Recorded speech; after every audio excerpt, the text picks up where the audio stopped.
आपणा सर्वांचं मराठी गुरुजी या यूट्यूब चॅनेलवरती स्वागत आहे.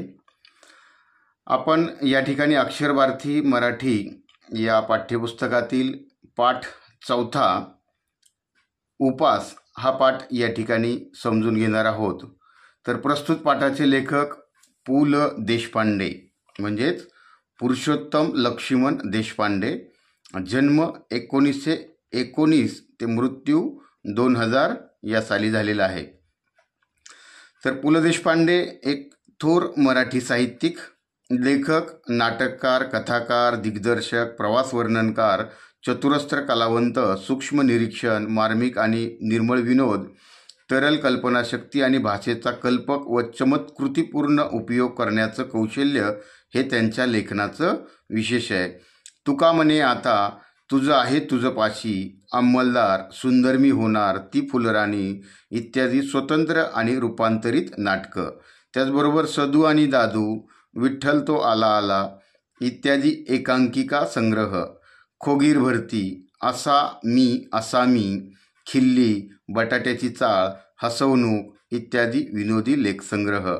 त्याचबरोबर अपूर्वाई, पूर्वरंग, जावे त्याच्या देशा इत्यादी प्रवास वर्णन, व्यक्ती आणि वल्ली, गणगोत, मैत्र इत्यादी व्यक्तिचित्रणात्मक पुस्तकं अशी त्यांची विपुल ग्रंथसंपदा आहे.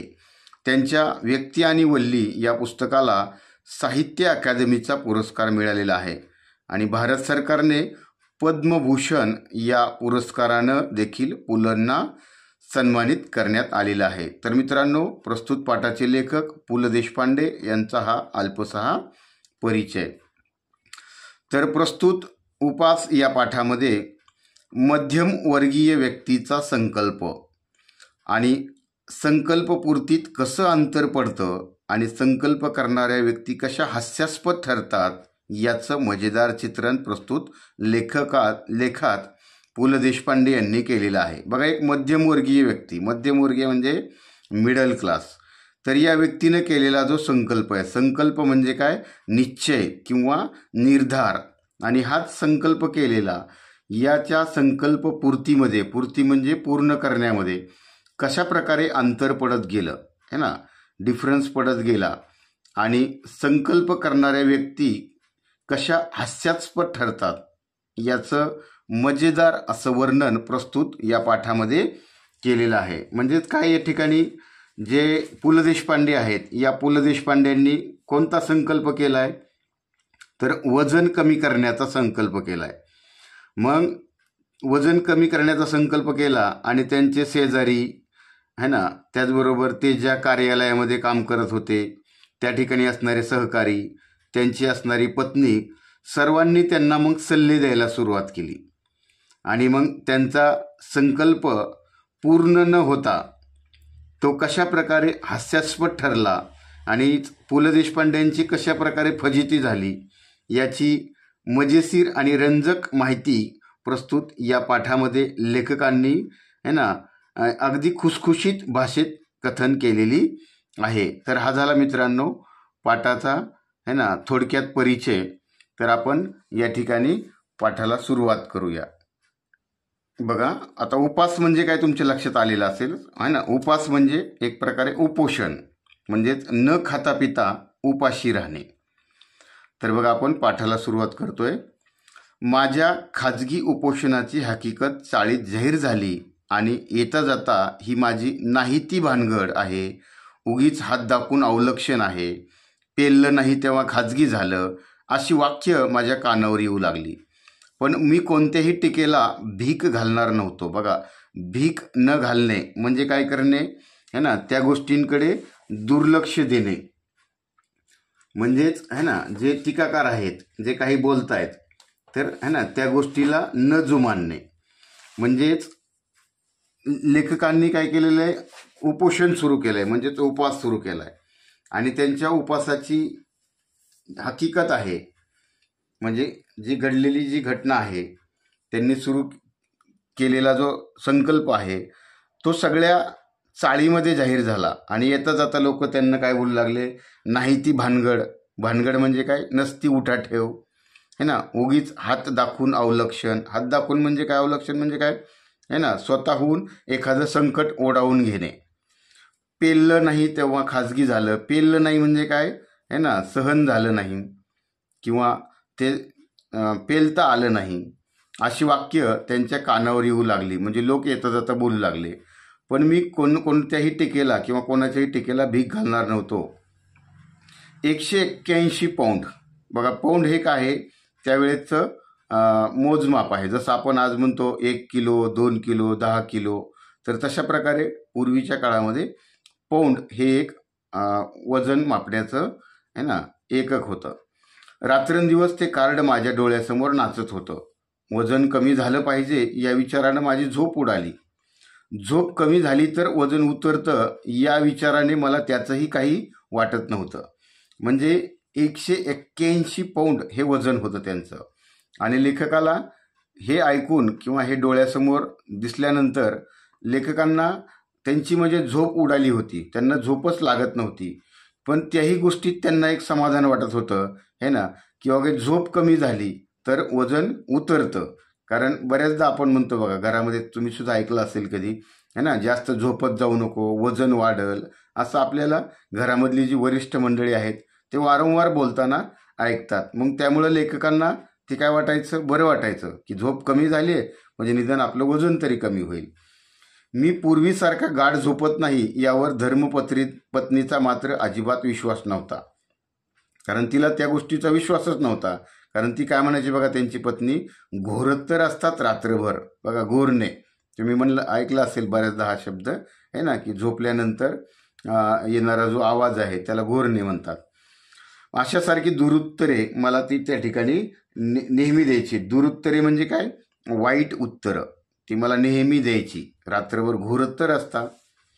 मग बघा, 2 महिन्यात 50 पौंड वजन कमी करून दाखवीन तर खरा, अशी भीष्म प्रतिज्ञा करून मी आहारशास्त्राच्या पुस्तकात डोकं घालू लागलो. बघा कोणती भीष्म प्रतिज्ञा केली, 2 महिन्यात 50 पौंड वजन कमी करून दाखवणार. आता बघा, भीष्म प्रतिज्ञा म्हणजे काय, तर भीष्म प्रतिज्ञा म्हणजे ठाम निर्धार केला, ठाम निश्चय केला आणि त्याची शपथ घेतली, त्याला म्हणायचं भीष्म प्रतिज्ञा. आणि ही शपथ घेतली आणि मग लेखक आता आहारशास्त्रावरच्या पुस्तकामध्ये डोकं घालू लागले. बघा, आहारशास्त्र म्हणजे आहाराचं नियोजन सांगणारे एक शास्त्र. तशा प्रकारच्या पुस्तकांमध्ये डोकं घालू लागले. म्हणजे त्याच्यातून ती माहिती घेऊ लागले. प्रोटीनयुक्त पदार्थ, चरबीयुक्त द्रव्य वगैरे शब्दांबद्दलची माझी आस्था वाढू लागली. बघा, आस्था वाढणे म्हणजे काय होणे है ना, त्याच्याबद्दल म्हणजे जाणून घेण्याची म्हणजे त्या गोष्टींबद्दल आपल्याला प्रेम वाटू लागलं.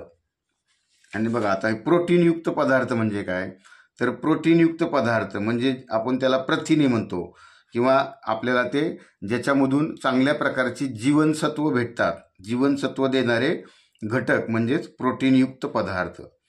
त्याचबरोबर चरबीयुक्त द्रव्य म्हणजे चरबी म्हणजे काय बघा, आपण बऱ्याचदा बघतो आहे ना की चरबी वाढली म्हणतात. मग काय होतं, चरबी म्हणजे नेमकं काय, तर आपल्या अंगावरती म्हणजेच आपल्या शरीरावरती जे अनावश्यक असणारं मांस आहे ते मांस वाढतं आणि हे मांस वाढवणारे जे घटक आहेत त्याला चरबीयुक्त पदार्थ असं म्हणलं जातं. मग अशा शब्दांबद्दल आता मला आस्था वाटू लागली, म्हणजे प्रेम वाटू लागलं. साऱ्या ताटातले पदार्थ मला न दिसता नुसत्या कॅलरीज दिसू लागल्या. बघा, कॅलरीज म्हणजे काय आता तुम्हाला माहितीच आहे ना. कॅलरीज दिसू लागल्या, त्याच्यामध्ये किती जीवनसत्व आहेत, त्याच्यात किती घटक आहेत है ना, तर हे मला दिसू लागलं. आणि आनंदाची गोष्ट अशी की वजन उतरवण्याच्या शास्त्रात पारंगत झालेले तज्ज्ञ मला रोज डझनवारीनं भेटू लागले. बघा, आता आनंददायी गोष्ट म्हणजे एक आनंदाची बाजू कोणती होती की वजन उतरवण्याच्या म्हणजेच कमी करण्याच्या शास्त्रामध्ये पारंगत असलेले, पारंगत म्हणजे निष्णात, तरबेज, पटाईत असलेले तज्ज्ञ लोक. तज्ज्ञ म्हणजे काय बघा, तज्ज्ञ म्हणजे काय, तर तज्ज्ञ म्हणजे या ठिकाणी त्यामध्ये असणारे कुशल, जसं आपण म्हणतो ना है ना, नेत्ररोग तज्ज्ञ, हृदयरोग तज्ज्ञ, अस्थिरोग तज्ज्ञ है ना, हे जे डॉक्टर असतात म्हणजे ते हाडाचे तज्ज्ञ आहेत. अस्थिरोग म्हणजे हाडाचे तज्ज्ञ, नेत्ररोग म्हणजे डोळ्याचे तज्ज्ञ, हृदयरोग तज्ज्ञ म्हणजे अशा प्रकारचे तज्ज्ञ. तर हे कुठले तज्ज्ञ होते? वजन उतरवण्याच्या शास्त्रामध्ये पारंगत असलेले तज्ज्ञ. तर अशा प्रकारचे तज्ज्ञ मला डझनवारीने भेटणे. बघा आता हे डझन म्हणजे काय? तुम्ही डझन हा शब्द बऱ्याचदा ऐकला असेल. तुम्ही कधी केळी घ्यायला गेलात तर ते केळीवाला तुम्हाला बोलतो किती पाहिजे, 1 डझन का 2 डझन, आंबे डझन. तर डझन म्हणजे है ना, डझन म्हणजे 12 है ना. म्हणजे असे अनेक लोक या ठिकाणी मला भेटू लागले. इतकंच काय, परंतु ज्या आमच्या चाळीतल्या लोकांनी माझी उपासाची अवहेलना केली. बघा, अवहेलना म्हणजे काय? बोटाळणी करणे, मस्करी करणे, म्हणजे है ना, एक प्रकारे त्यांना चिडवणे.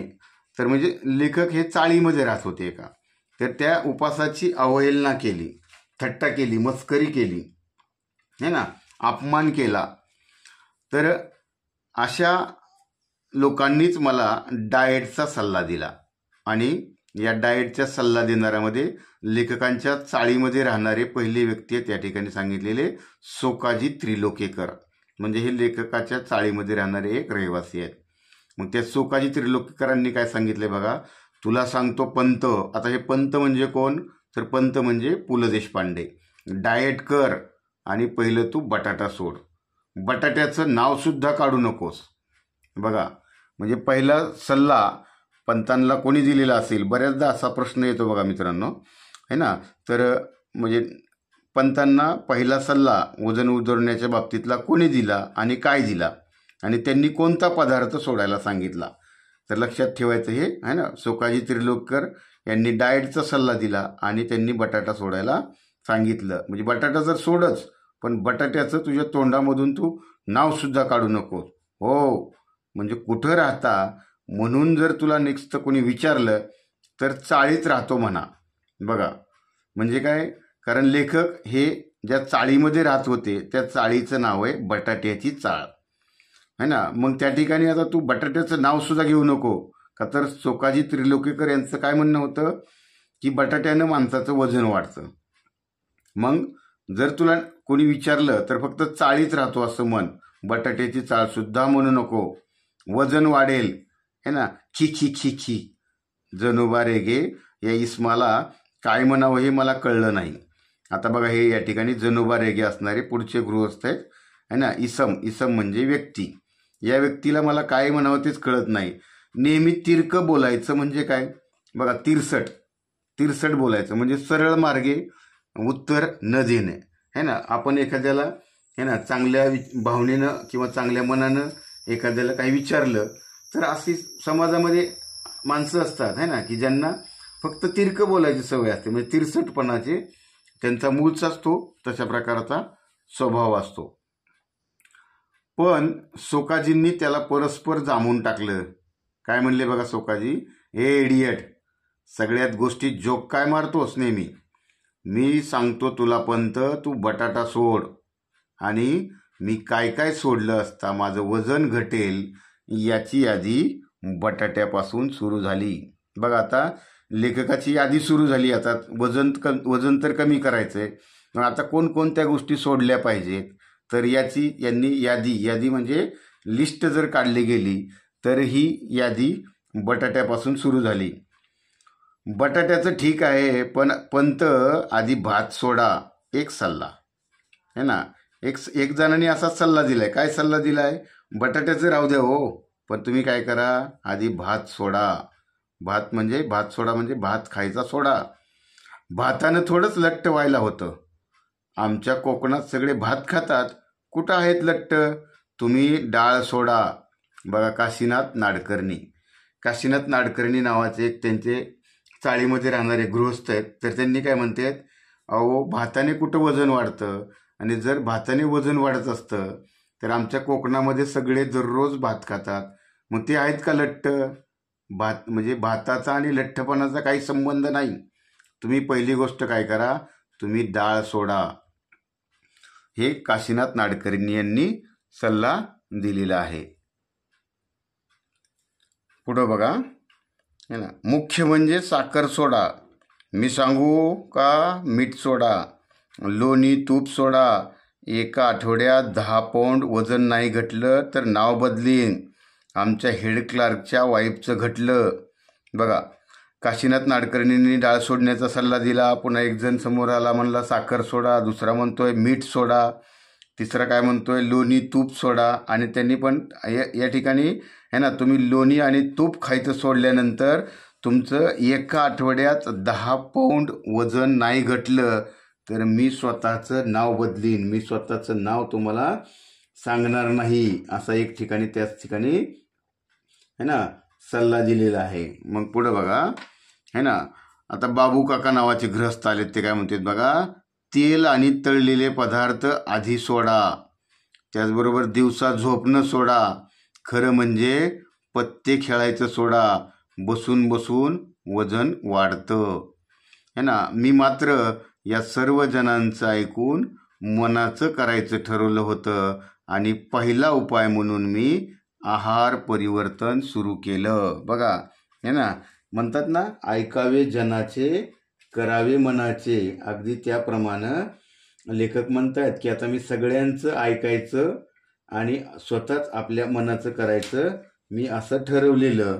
आणि आता मी पहिला उपाय सुरू केला. कशासाठीचा? वजन कमी करण्याचा पहिला उपाय सुरू केला. आणि तो पहिला उपाय म्हणून मी आहार परिवर्तन सुरू केलं. तर प्रस्तुत उपास या पाठाचा हा पहिला भाग. आणि पुढच्या भागामध्ये भाग दुसरा, यामध्ये आपण पाठाचा उर्वरित भाग पाहणार आहोत. मित्रांनो है ना, चॅनलला सबस्क्राईब करायला मात्र विसरू नका. धन्यवाद.